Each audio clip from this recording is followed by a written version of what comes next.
എല്ലാവർക്കും നമസ്കാരം. നമ്മുടെ പുതിയൊരു വീഡിയോയിലേക്ക് എല്ലാവർക്കും സ്വാഗതം. അപ്പോൾ ഇന്നത്തെ നമ്മുടെ വീഡിയോ എന്ന് പറയുന്നത് നമ്മുടെ ദോസ്റ്റിനെ കുറിച്ചുള്ളത് തന്നെയാണ്. നമ്മുടെ വണ്ടി എല്ലാവർക്കും അറിയാം, 2011 മോഡൽ വണ്ടിയാണ്. അപ്പോൾ ഇത് കംപ്ലൈൻറ്റ് എന്താണെന്ന് വെച്ച് കഴിഞ്ഞാൽ, നമ്മൾ സ്ഥിരമായി വണ്ടിക്ക് ഫുൾ ടാങ്ക് ഡീസൽ ആണ് അടിച്ചുകൊണ്ടിരുന്നത്. അപ്പം ആ സമയത്ത് നമുക്ക് വന്ന ഒരു കംപ്ലൈൻ്റാണ് ഞാൻ നിങ്ങൾക്ക് കാണിച്ചു തരാൻ പോകുന്നത്. അപ്പോൾ അത് എന്തുകൊണ്ടാണ് അങ്ങനെ വന്നത്, അത് നമുക്ക് എങ്ങനെ റെക്ടിഫൈ ചെയ്യാം എന്നുള്ള കാര്യങ്ങളാണ് ഈ വീഡിയോയിൽ ഉൾപ്പെടുത്തിയിരിക്കുന്നത്. അപ്പോൾ നമുക്ക് നമ്മുടെ വീഡിയോയിലേക്ക് പോകാം. അപ്പം ഇതാണ് നമ്മുടെ വണ്ടി എന്ന് പറയുന്നത്. അപ്പോൾ നമ്മൾ സ്ഥിരമായി നമ്മുടെ വണ്ടിക്ക് ഏതാണ്ട് ഈ ഒരു നെക്ക് ലെവൽ വരെ നമ്മൾ സ്ഥിരമായി ഫുൾ ടാങ്ക് ഡീസലാണ് അടിച്ചിരുന്നത്. രണ്ട് കാരണങ്ങൾ കൊണ്ടാണ് അങ്ങനെ ഡീസൽ അടിച്ചിരുന്നത്. ഒന്ന്, നമുക്ക് മൈലേജ് നോക്കുന്നതിന് വേണ്ടിയിട്ടും, രണ്ടാമത് നമ്മൾ ഈ തിരക്കുകൾക്കിടയിൽ ഡീസൽ അടിക്കുന്ന കാര്യം വിട്ടുപോകാതിരിക്കുന്നതിന് വേണ്ടിയിട്ടാണ് നമ്മൾ അങ്ങനെ സ്ഥിരമായി ഫുൾ ടാങ്ക് ഡീസൽ ഈ നെക്ക് ലെവൽ വരെ അടിച്ചിരുന്നത്. അപ്പോൾ ഈ ഒരു അവസരത്തിൽ നമുക്ക് സംഭവിച്ച ഒരു കംപ്ലൈൻറ്റ് എന്താണെന്ന് വെച്ച് കഴിഞ്ഞാൽ, നമുക്ക് അറിയാം ദോസ്ത് ഒരു 3 സിലിണ്ടർ എഞ്ചിനാണ്. അപ്പോൾ അതിന് 3 ഇഞ്ചക്ടറുകളാണ് പ്രധാനമായിട്ടും വരുന്നത്, അല്ലെങ്കിൽ നോസിലുകളാണ് വരുന്നത്. അപ്പോൾ ആ ഇഞ്ചക്ടറുകളുടെ ഈ ഒരു ഓവർഫ്ലോ ലൈൻ അല്ലെങ്കിൽ ഇഞ്ചക്ടർ റിട്ടേൺ ലൈൻ എന്നൊക്കെ നമുക്ക് പറയാം. ആ ഒരു ഓവർഫ്ലോ ലൈനിൻ്റെ ഈ റബ്ബർ ട്യൂബുകൾ യാതൊരുവിധ റീസൺസും ഇല്ലാതെ ഇടയ്ക്കിടയ്ക്ക് പൊട്ടുകയും, അത് പൊട്ടുന്നതിനോടൊപ്പം തന്നെ നമ്മൾ നിർത്തിയിട്ടിരിക്കുന്ന വണ്ടിയിൽ നിന്നും യാതൊരു കാരണവും ഇല്ലാതെ ഈ ഡീസൽ ടാങ്കിനകത്തുനിന്ന് ഡീസൽ പമ്പ് ചെയ്യുന്നത് പോലെ തന്നെ ധാരാളം ഡീസൽ നമുക്ക് പലതവണയായി നഷ്ടമായിട്ടുള്ളതുമാണ്. അപ്പോൾ ഈ ഒരു റബ്ബർ ഹോസ് അല്ലെങ്കിൽ ഈ ഒരു റിട്ടേൺ ലൈനിൻ്റെ ധർമ്മം എന്താണ് എന്ന് വെച്ച് കഴിഞ്ഞാൽ, അതിൻ്റെ ഫംഗ്ഷൻ എന്താണെന്ന് വെച്ച് കഴിഞ്ഞാൽ, നമ്മുടെ ഈ 3 ഇഞ്ചക്ടറുകളും ഡീസൽ ഇഞ്ചക്ട് ചെയ്തതിന് ശേഷം ഈ നോസിലിനുള്ളിൽ വരുന്ന ബാക്കി ഓവർഫ്ലോ ഓറിഫൈസിലൂടെ വരുന്ന ബാക്കി ഡീസലിനെ തിരിച്ച് വീണ്ടും നമ്മുടെ ഡീസൽ ടാങ്കിലേക്ക് എത്തിക്കുക എന്നുള്ളത് മാത്രമാണ്. അത് റിട്ടേൺ ലൈനാണ്. ഇതൊരിക്കലും ഒരു ഹൈ പ്രഷർ ലൈൻ അല്ല. അങ്ങനെയുള്ള ഈ റിട്ടേൺ ലൈൻ എന്തുകൊണ്ടാണ് വണ്ടി നിർത്തിയിട്ടിരിക്കുന്ന അവസരങ്ങളിലാണ് കൂടുതലും പൊട്ടി ഒഴുകുന്നത്. പൊട്ടി വളരെ ശക്തിയായി ഡീസൽ ടാങ്കിൽ നിന്ന് ഡീസൽ ഈ ഓസിലൂടെ ഈ എഞ്ചിൻ്റെ ഈ കമ്പാർട്ട്മെന്റ് മുഴുവൻ ഒഴുകി താഴോട്ട് പോകുന്ന ഒരവസ്ഥയാണ് ഉണ്ടായിട്ടുള്ളത്. അപ്പോൾ നമ്മൾ ഈ പൈപ്പിനെ നിരീക്ഷിച്ച് കഴിഞ്ഞപ്പോൾ നമുക്ക് മനസ്സിലായി, ഇത് ഒരിക്കലും ഒന്ന് എവിടെയും ഒരഞ്ഞ് അത് ഒരു തുള വീണതോ ഒരയുന്നതിൻ്റെ ഭാഗമായിട്ട് പൊട്ടുന്നതല്ല എന്ന് നമുക്ക് മനസ്സിലായി. അപ്പോൾ ഇങ്ങനെ ഉള്ളൊരു അവസരത്തിൽ നമുക്ക് ഒരു സംഭവം തോന്നിയത് എന്താണെന്ന് വെച്ച് കഴിഞ്ഞാൽ, നമ്മൾ ഈ ഡീസൽ ടാങ്ക് തുറക്കുന്ന ഇത് ഇങ്ങനെ ഊരിയെടുക്കുന്ന ഒരു അവസരത്തിൽ ഭും എന്നുള്ളൊരു പ്രതിഭാസം നമുക്കുണ്ടായി. കാരണം വേറൊന്നുമല്ല, ഈ ഡീസൽ ഈ ടാങ്ക് നിറഞ്ഞു കിടക്കുന്നത് കൊണ്ടാവാം, അത് എയർ തിങ്ങിയതിന് ശേഷം നമ്മളിത് ഊരുന്ന അവസരത്തിൽ ഈ ടാങ്കിൻ്റെ അടപ്പ് ഇങ്ങനെ തുറക്കുന്ന അവസരത്തിൽ ഒരു ഭും സൗണ്ട് ഉണ്ടാകുന്ന ഇത് നമ്മുടെ ശ്രദ്ധയിൽപ്പെട്ടു.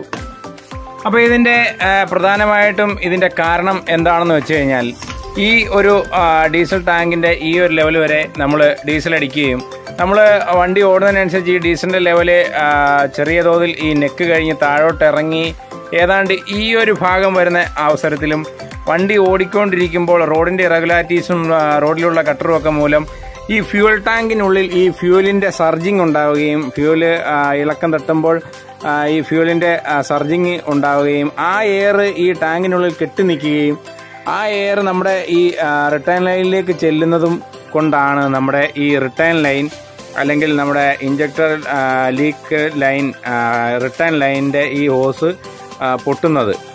അപ്പോൾ കുറച്ചുകൂടി നമ്മൾ വ്യക്തമായിട്ട് പറഞ്ഞാൽ, ഈ ഒരു ഡീസൽ ടാങ്കിൻ്റെ ഉള്ളിൽ അതിൻ്റെ ഡീസൽ ഓളം തല്ലുമ്പോൾ ഉണ്ടാകുന്ന ആ എയറിൻ്റെ മർദ്ദം കൂടുന്നത് കൊണ്ടാണ് അത് എയറിനെ നമ്മുടെ പുറത്തേക്ക് അന്തരീക്ഷത്തിലേക്ക് കളയാനുള്ള ഒരു സംവിധാനം ടാങ്കിന് ഇല്ലാത്തത് കൊണ്ട് തന്നെയാണ് നമ്മുടെ ഈ റിട്ടേൺ ലൈനിൻ്റെ ഓസ് പൊട്ടുന്നത്. അപ്പോൾ നിങ്ങൾക്ക് മറ്റൊരു സംശയം ഉണ്ടായേക്കാം, നമ്മുടെ എന്തുകൊണ്ടാണ് നമ്മുടെ ഫ്യൂൽ പമ്പിൻ്റെ ലൈനോ അല്ലെങ്കിൽ മറ്റ് ലൈനുകളൊന്നും പൊട്ടാതെ ഈ റിട്ടേൺ ലൈൻ മാത്രം പൊട്ടുന്നതിൻ്റെ കാരണവും നിങ്ങൾക്ക് അങ്ങനെ ഒരു സംശയവും നിങ്ങളിൽ ഉടലെടുത്തേക്കാം.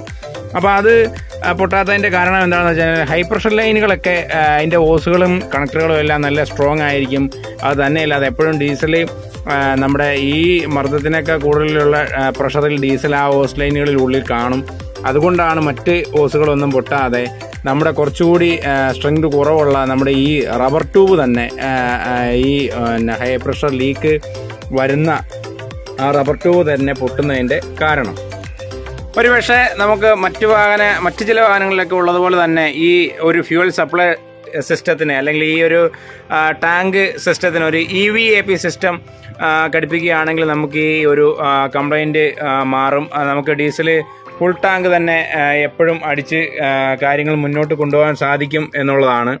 അപ്പോൾ നമ്മുടെ പ്രധാനമായിട്ടുള്ള കാരണം നമ്മുടെ ഡീസൽ ഫുൾ ടാങ്ക് അടിക്കുന്നത് കൊണ്ട് തന്നെയാണ്. കറക്റ്റ് നെക്ക് ലെവൽ തന്നെ ഡീസൽ അടിക്കുന്നതാണ് ഒരു പ്രധാന കാരണം. പിന്നെ രണ്ടാമതുള്ള ഒരു കാരണം എന്താണെന്ന് വെച്ച് കഴിഞ്ഞാൽ നമ്മൾക്കറിയാം നമ്മുടെ വണ്ടി ഏകദേശം 10-11 വർഷത്തോളം ആയിട്ടുണ്ട്. അപ്പോൾ നമുക്കറിയാം ഈ റബ്ബർ പാർട്സുകൾ അതിനെ കാലപ്പഴക്കം മൂലം റബ്ബർ പാർട്സുകൾക്ക് അതിൻ്റെ റബ്ബർ ഉറയാറുള്ള ഒരു സംഗതിയുണ്ട്. അപ്പോൾ അങ്ങനെ റബ്ബറിന് ഉറവ് വന്നതുകൊണ്ടും കൂടി ആവാം നമുക്ക് തുടരെ ഇതിൻ്റെ പല ഭാഗങ്ങളായിട്ട് പൊട്ടിയതും അതിലൂടെ നമുക്ക് ഡീസൽ ഒരുപാട് നഷ്ടമാവുകയും ചെയ്തത്. അപ്പോൾ ഇത് നമ്മൾ ലൈലാൻഡിൽ നിന്നും കൗണ്ടർ സെയിലിൽ വാങ്ങിച്ച ഒരു ഇതാണ് ഓവർഫ്ലോ ഓസാണിത്. ഇതാണ് നമ്മുടെ നോസിൽ ഓവർഫ്ലോ ഓസാണ്. ഇതിനെ നമുക്ക് പുറത്തൊക്കെ വാങ്ങിക്കാൻ കിട്ടും. പുറത്ത് അത്ര ക്വാളിറ്റി ഇല്ലാത്തത് കൊണ്ട് തന്നെ നമ്മൾ ഒറിജിനൽ പാർട്സ് കിട്ടുന്നതിന് വേണ്ടി തന്നെ ലൈ പാർട്സ് വാങ്ങിച്ചതാണ്. പുറത്ത് നമുക്ക് ഏതാണ്ട് 400 രൂപ സംതിങ് ആണ് നമുക്കിതിന് വില വരുന്നത്. പക്ഷേ നമ്മൾ കമ്പനിയിൽ ഇതിനെ 1024 രൂപ കൊടുത്താണ് ഈ ഒരു ഓസ് നമ്മൾ വാങ്ങിച്ചിട്ടുള്ളത്. അപ്പോൾ ഇതിനകത്ത് നമ്മൾ ചെയ്യേണ്ടത് ഇത്ര മാത്രം. ഈ ഓസ് വണ്ടിയിൽ കിടക്കുന്ന ഓസ് ഊരിയെടുക്കുക, അതേപോലെ തന്നെ ഈ ഓസിനെ നമ്മൾ കണക്ട് ചെയ്യുക എന്നുള്ളത് മാത്രമാണ് ഇത് നമുക്ക് റെക്ടിഫൈ ചെയ്യാനുള്ള ഒരു മാർഗം. ഇനി ഏതെങ്കിലും കാരണവശാൽ നിങ്ങൾ രാത്രി കാലങ്ങളിലോ മറ്റോ എവിടെയെങ്കിലും ഇതുപോലെ ഈ ഒരു റബ്ബർ നമ്മുടെ ലീക്ക് പൈപ്പ് പൊട്ടി കഴിഞ്ഞു കഴിഞ്ഞാൽ നിങ്ങൾക്ക് രക്ഷപ്പെടാനുള്ള ഒരു മാർഗം എന്താണെന്ന് വെച്ച് കഴിഞ്ഞാൽ ഈ ഒരു ഓസ് ഒരിക്കലും ഈ ഒരു ഭാഗത്തൊന്നും അങ്ങനെ പൊട്ടി നമുക്കിതുവരെ ഒരു അനുഭവം വന്നിട്ടില്ല. ഒന്നുകിൽ ഈ ഒരു ജോയിൻ്റ് ആകുന്ന ഈ ഒരു നമ്മുടെ നോസിലേക്ക് അല്ലെങ്കിൽ ഇഞ്ചക്ടറിലേക്ക് കണക്ട് ചെയ്യുന്ന ഈ ഒരു ഭാഗം ഇങ്ങനെ പൊട്ടിയിട്ടൊക്കെയാണ് നമുക്കത് ഇങ്ങനെ ഒരു അനുഭവം വന്നിട്ടുള്ളത്. ഇങ്ങനെ പല ഈ 3 ഇഞ്ചക്ടറുകളുടെയും ഈ എൻഡ് വരുന്ന ഭാഗത്താണ് പൊട്ടി നമുക്ക് വന്നിട്ടുള്ളത്. അപ്പോൾ അങ്ങനെയുള്ള അവസരത്തിൽ നിങ്ങൾക്ക് സിമ്പിളായിട്ട് ആ ഒരു അവസ്ഥയിൽ നിന്ന് രക്ഷപ്പെടണം എന്നുണ്ടെന്നുണ്ടെങ്കിൽ നിങ്ങൾ വേറെ ഒന്നും ചെയ്യേണ്ട. ഈ പൊട്ടി അത്രയും ഭാഗം അങ്ങോട്ട് മുറിച്ച് മാറ്റിയതിന് ശേഷം ഒരു ബ്ലേഡോ എന്തെങ്കിലും ഉപയോഗിച്ചൊന്ന് ജസ്റ്റ് കട്ട് ചെയ്ത നൈഫ് ഉപയോഗിച്ച് ഇത്രയും ഭാഗം അങ്ങോട്ട് കട്ട് ചെയ്ത് മാറ്റിയതിന് ശേഷം പതിയെ ഇഞ്ചക്ടറിലേക്ക് പ്രസ് ചെയ്ത് ഇറക്കി വെച്ചാൽ മാത്രം മതി നിങ്ങൾക്ക് നിങ്ങളുടെ യാത്ര തുടരാൻ സാധിക്കും. അതിനുശേഷം പിന്നീട് നിങ്ങൾക്ക് ഇതിൻ്റെ ഓസ് ചേഞ്ച് ചെയ്യാൻ സാധിക്കുന്നതാണ്.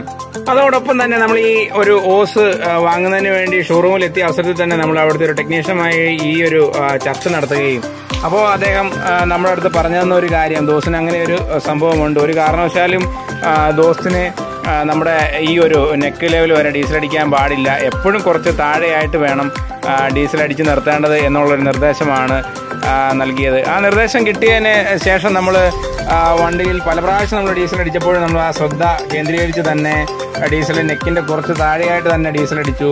ആ ഒരു അവസരത്തിൽ നമുക്ക് യാതൊരുവിധ കംപ്ലൈൻറ്റും വന്നില്ല. അതുകൊണ്ട് തന്നെ നമ്മൾ ഈ ഓസ് ഞാൻ മുമ്പേ പറഞ്ഞ മാർഗം സ്വീകരിച്ച് മുറിച്ചിട്ട് അതേ രീതിക്ക് കയറി കിടക്കുകയാണ്. യാതൊരുവിധ പ്രശ്നങ്ങളും പിന്നീട് ഉണ്ടായിട്ടില്ല. അപ്പോൾ നിങ്ങൾക്ക് ഈ ഒരു മാർഗം സിമ്പിളായിട്ട് സ്വീകരിക്കാം. ഒരിക്കലും ടാങ്ക് ഫുള്ളായിട്ട് തിക്കി നിറച്ചടിക്കാതിരിക്കുക എന്നുള്ളൊരു മാർഗം മാത്രം സ്വീകരിക്കുക. നമ്മളിപ്പോൾ പറഞ്ഞത് 2011 മോഡൽ BS3 ദോസ്തിൻ്റെ കാര്യമാണ് ഇപ്പോൾ പറഞ്ഞത്.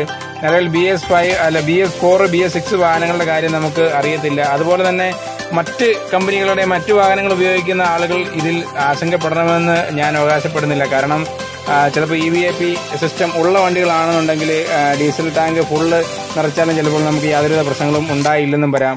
അപ്പോൾ എന്തായാലും വീഡിയോ ഇഷ്ടമായെങ്കിൽ ലൈക്ക് ചെയ്യുക, കമൻറ്റ് ചെയ്യുക, നമ്മുടെ ചാനൽ സബ്സ്ക്രൈബ് ചെയ്യുക. പുതിയ വീഡിയോ ആയി നമുക്ക് വീണ്ടും കാണാം. അതുവരേക്കും ബൈ ബൈ.